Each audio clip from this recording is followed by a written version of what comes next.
ఏటీపీని cell ఫోన్లోని లేదా ఏదైనా electronic పరికరంలోని battery సెల్తో పోల్చవచ్చు. ఏటీపీలోని ప్రాణశక్తిని బ్యాటరీ సెల్లో దాగి ఉన్న విద్యుత్ శక్తితో పోల్చవచ్చు. తల్లిదండ్రుల కలయికతో తల్లి గర్భంలో ఏర్పడిన పిండం లేదా జైగోట్లో ఏటీపీ అనబడే బ్యాటరీలు ఉంటాయి. వాటిలోని ప్రాణశక్తి అంటే చిత్రపటంలో చూపించిన ఏ కొంతకాలం వరకే పనిచేసి ఖర్చు అయిపోయి ఏడీపీగా మారిపోతుంది. మళ్ళీ కావలసినంత శక్తిని తల్లి నుంచే పొంది మళ్ళీ ఏటీపీగా మారుతుంది. అది తనతోనే ఉన్న బి అంటే ప్రాథమిక మనసు సహాయంతో జైగోట్ నుండే శరీరానికి కావలసిన అన్ని కణాలను సృష్టిస్తుంది. అలా సృష్టించిన ప్రతి కణంలో ఏటీపీ బ్యాటరీలు ఉంటాయి. అంటే శరీరంలో కోట్ల కొద్ది ఏటీపీ బ్యాటరీలు ఉంటాయి. జీన్స్ పుస్తకం లేదా ప్రాథమిక మనసు అనేది ఎన్నో అధ్యాయాలు కలిగిన గ్రంథం లాంటిది.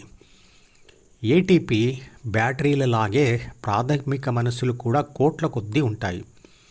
అది న్యూరాన్లతో సహా అన్ని జీవకణాలలో ఉంటుంది. శరీరంలో జరిగే ఒక్కో రకం అవయవం పనికి ప్రాథమిక మనసుతో ప్రత్యేకంగా ఒక్కో అధ్యాయం ఉంటుంది అనుకోండి. ఆ అధ్యాయాలలో జీన్స్తో రాయబడిన సమాచారం మరియు సూచనలు ఉంటాయి. ప్రతి అవయవం పనులకు ప్రాథమిక మనసు యొక్క అన్ని అధ్యాయాల జీన్స్ ప్రాణశక్తి చేత చదవబడవు. అంటే అవయవాన్ని బట్టి అందులో దాని పనికి సంబంధించిన అధ్యాయమును మాత్రమే ప్రాణశక్తి చదివి అందులోని సూచనలను పాటిస్తుంది. మెదడు చేసే పనికి సంబంధించిన అధ్యాయమును మాత్రమే మెదడు కణాలలోని ఆత్మశక్తి చదివి అందులోని సూచనల ప్రకారంగా మెదడుకు సంబంధించిన అన్ని పనులు చేస్తుంది.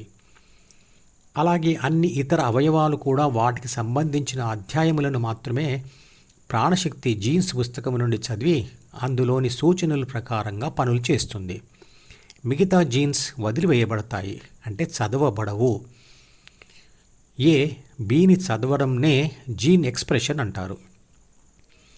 ఏబిసి డిఈతో కలిసి ఇప్పుడు పొందిన ప్రాపంచిక ఓటమి లేదా గెలుపు అనబడే అనుభవ సమాచారం ఇంతకుముందు ఏర్పడిన అనుభవ సమాచారానికి వ్యతిరేకంగా ఉంటే అది కూడా డిలో చేరి ఆ పరస్పర వ్యతిరేక సమాచారంను ఏబిసి విశ్లేషించి సూచనలను మారుస్తుంది.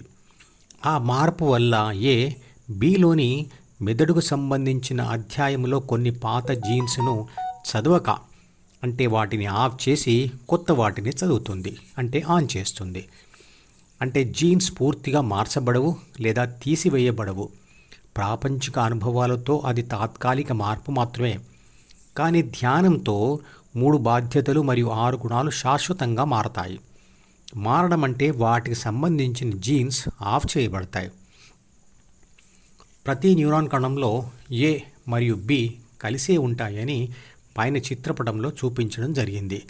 పసిపాప మెదడులోని న్యూరాన్లు ఒకదాంతో మరొకటి 2 దారుల ద్వారా కలపబడి వాటి ద్వారా సమాచారం లోనికి రావడం మరియు ఏబి లేదా ఏబిసి తీసుకున్న నిర్ణయం బయటికి పోవడం జరుగుతుంది. ఆ వచ్చే దారిలో మరియు పోయే దారిలో జ్ఞాపకాల వంతెనలు ఉంటాయి. ఆ వంతెనలను సైనాప్స్ అంటారు.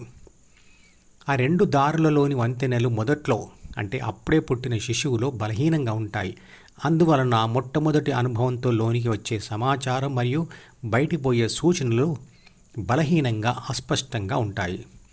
ఒకే రకమైన సమాచారం లోనికి వస్తూ మరియు ఒకే రకమైన సూచన బయటిపోతూ ఉంటే ఆ జ్ఞాపకాల వంతెనలు గట్టిపడుతూ ఉంటాయి, అంటే జ్ఞాపకం గట్టిపడుతుంది. మొదటి అనుభవం గెలుపు అయితే అహంభావన అంటే డి అంటే జ్ఞాపకాల పుస్తకంలోని మొదటి పేజీలో సృష్టించబడుతుంది.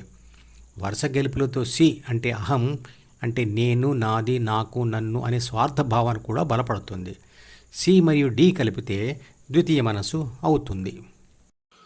ఈ ఛానల్కి సబ్స్క్రైబ్ చేస్తే మీకు మాత్రమే క్రమం తప్పకుండా అన్ని వీడియోలు చూసే అవకాశం ఉంటుంది.